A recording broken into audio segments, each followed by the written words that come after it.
Hello! Vous êtes dans le cours de maths et moi, je suis professeur Karine. Donc, aujourd'hui, nous allons faire un peu d'intégration au niveau terminal.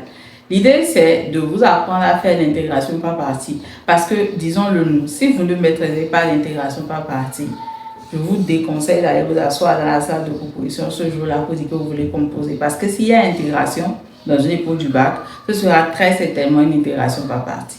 So, let's go. Nous avons notre exercice.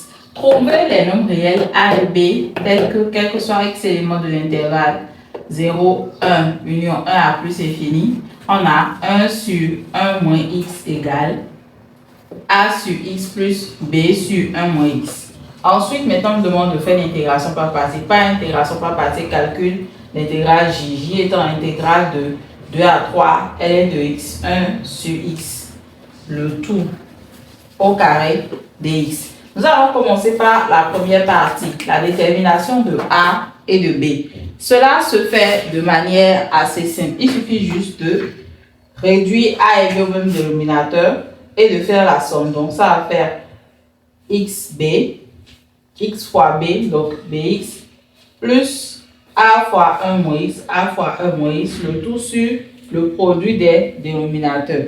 Ici, nous avons développé A fois 1, ça fait A. A fois moins X, ça fait moins X plus B. Donc ici, nous avons réduit. Donc on a mis tout ce qui est en facteur de X ensemble et tout ce qui est en facteur de A ensemble. À partir de ce moment-là, nous allons faire une identification. Pour faire l'identification, c'est assez simple. Vous prenez votre résultat et vous le comparez avec ce qui est ici, avec 1 sur X fois 1 moins X. Vous allez constater qu'il n'y a pas de X. Ça veut dire quoi? Ça veut dire que le coefficient de X, dans ce que nous sommes en train de faire ici, le coefficient de X, c'est 0. Donc, le coefficient de X, c'est 0. Et ce qui reste, le nombre réel qui reste ici, c'est 1. Ça veut dire que A égale à 1. C'est ça qui nous permet d'avoir ces deux égalités, d'avoir ce système. Nous avons B moins A égale 0. Et nous avons A égale à 1. B moins A égale à 0 implique que B est égal à A et on a A est égal à 1. Donc, en conclusion, A égale B égale 1. Et ça me permet de réécrire maintenant. Ceci nous permet maintenant de réécrire cette égalité. 1 sur X facteur de 1 moins X égale A sur X plus B sur 1 moins X. Et ici, A égale 1, B égale à 1. C'est ça qu'on a réécrit là. 1 sur X moins 1 sur X facteur de 1 moins X égale 1 sur X plus 1 sur 1 moins X. Le problème ici, c'est que lorsqu'on vous demande de faire ce genre de calcul avant l'intégration par partie, ça veut dire que vous allez utiliser ça pendant l'intégration par partie. D'ailleurs, let's go pour notre intégration par partie. Maintenant, je vais vous expliquer le principe de l'intégration par partie. Ça part d'un constat très simple. Qu'est-ce que vous avez? Vous savez que la dérivée d'un produit de fonction, c'est égal à U', la dérivée de la première fonction, fois V plus U fois V'. Voilà. La dérivée d'un produit, la dérivée du produit UV ou du produit FG, la fonction F fois la fonction G, ça fait F'G plus G'F. Dans ce cas précis, la dérivée de notre produit UV, ça fait U'V plus UV'. Simple, basique. Maintenant, nous allons tirer ceci. Comme vous avez U fois V', lorsque vous tirez U fois V', ça va vous faire U fois V, le tout prime, moins U', V. Si vous intégrez ceci, U fois V', ça voudra dire que l'intégrale de U fois V' dx est égale à intégrale de U fois V, le tout prime, moins intégrale de U' fois V. C'est ça en fait le principe de l'intégration par partie. L'intégration par partie parle de quoi? Vous voyez une intégrale et vous l'identifiez comme étant un produit de deux fonctions. Une fonction qui est une dérivée et une fonction qui est une fonction simple. Et dès que vous avez identifié ce qui joue le rôle de U et ce qui joue le rôle de V' dans votre intégration, vous pouvez maintenant écrire ce crochet. C'est-à-dire que l'intégrale de U fois V' est égale à crochet UV. Pourquoi? Parce que la primitive de U fois V, le tout prime, c'est U fois V. Donc, ça fait directement le crochet UV moins l'intégrale de U' V. Pourquoi? Parce qu'il y a des fonctions dont les primitives sont difficiles à trouver. Voilà, c'est le résultat. Il y a des fonctions dont les primitives sont difficiles à trouver. Donc, on essaie de faire une autre manipulation. Ici, maintenant, c'est d'écrire la fonction qui était un produit comme étant une somme. Vous voyez, ceci, c'était la dérivée d'un produit, c'est devenu une sorte de somme. Et maintenant, de faire la primitive de chaque élément de la somme. De façon générale, c'est ce qu'il y a.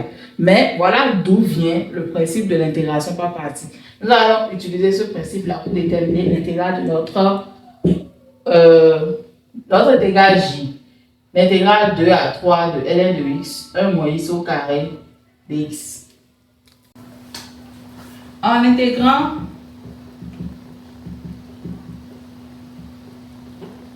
par partie,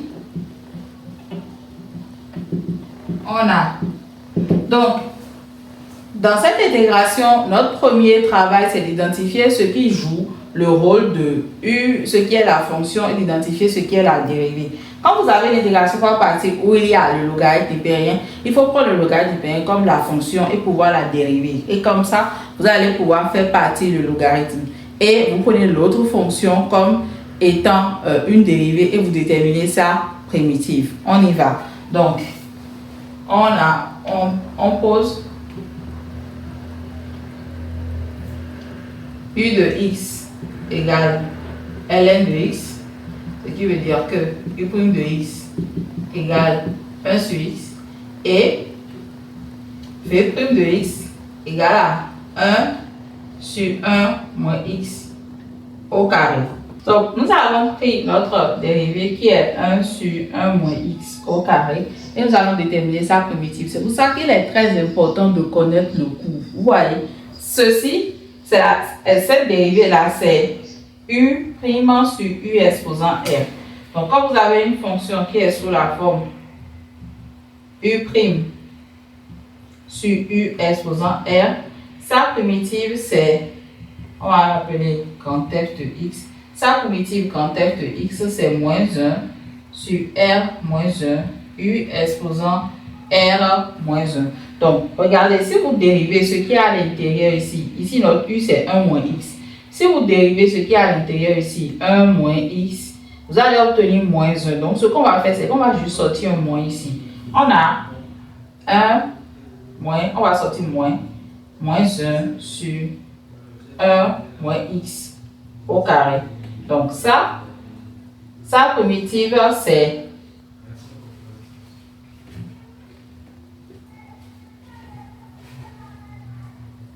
sa primitive, la primitive de cette fonction-là, cette fonction qui est ici, sa primitive, c'est moins 1 sur R ici, c'est 2. Donc, R moins 1, ça fait 1.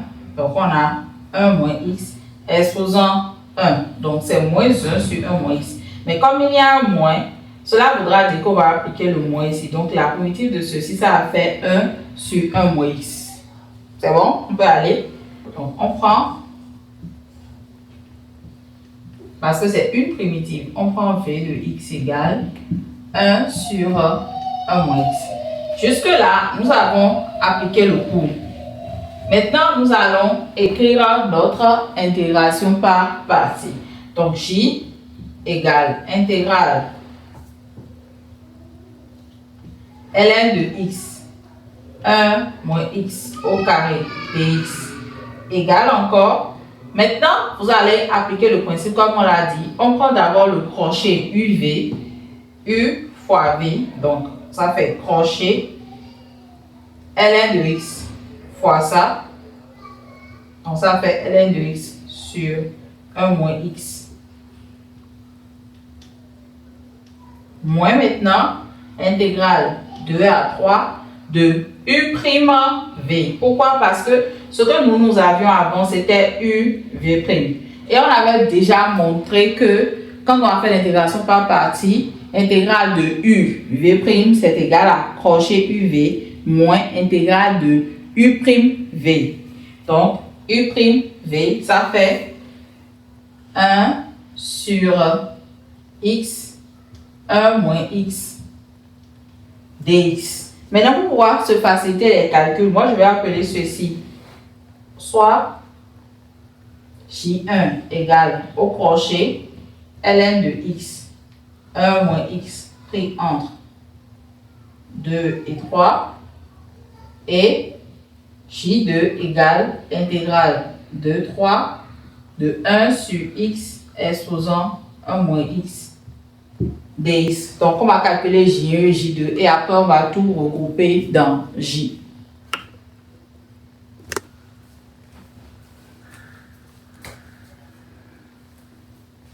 Donc, je prends d'abord J1. J1, c'est le crochet ln de x sur 1 moins x de 3. Pour faire ce crochet, on va d'abord calculer grand F de 3 moins grand F de 2. Ça fait ln de 3 sur 1 moins 3, ce qui est égal à moins 2, moins ln de 2 sur 1 moins 2, ce qui fait moins 1. ln de 2 sur moins 1, comme ça.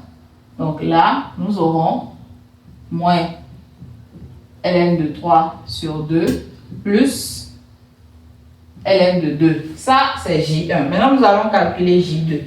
J2, ça va faire intégrale de 2, 3, 1 sur x exposant bx. Maintenant, il ne faut pas oublier qu'au début, de l'exercice, on avait montré que 1 sur x, 1 moins x est égal à 1 sur x plus 1 sur 1 moins x. Donc, on va l'utiliser là pour écrire ceci sous la forme d'une somme et appliquer le principe de linéarité de l'intégrale.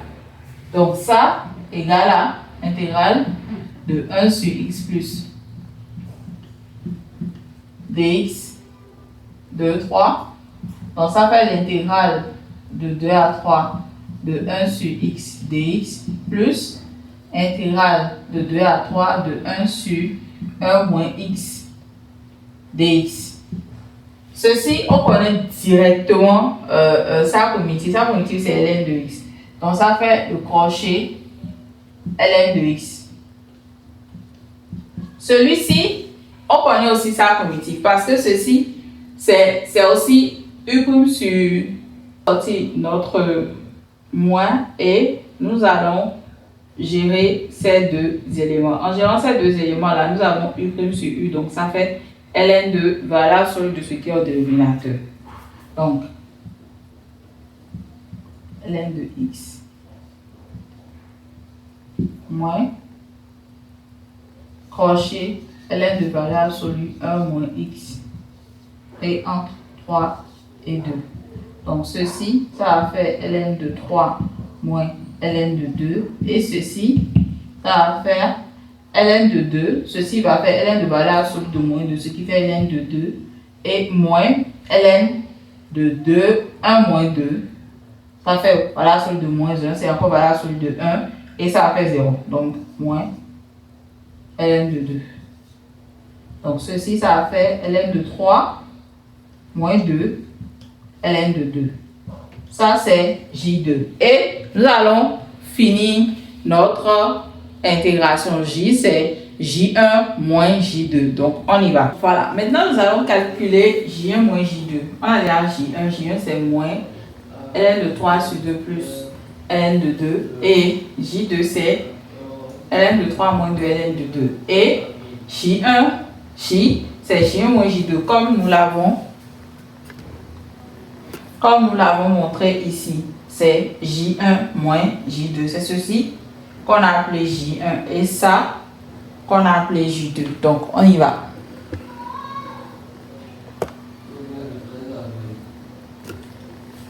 Donc, J1, c'est moins ln de 3 sur 2 plus ln de 2 moins J2. Moins J2, ça va faire moins ln de 3 plus 2 ln de 2. Donc, on a moins ln de 3 sur 2 moins ln de 3. Si on réduit au même dénominateur, ça va faire moins ln de 3 sur 2 moins 2 ln de 3 sur 2. Donc ça va faire moins 3 ln de 3 sur 2. Et ceci, ln de 2 plus dln de 2, ça fait plus 3 ln de 2. Voilà. Donc, voici le résultat de notre intégration par partie. J'espère que vous avez aimé la vidéo. Si vous avez aimé, n'hésitez pas à le dire en commentaire et on se dit à la prochaine.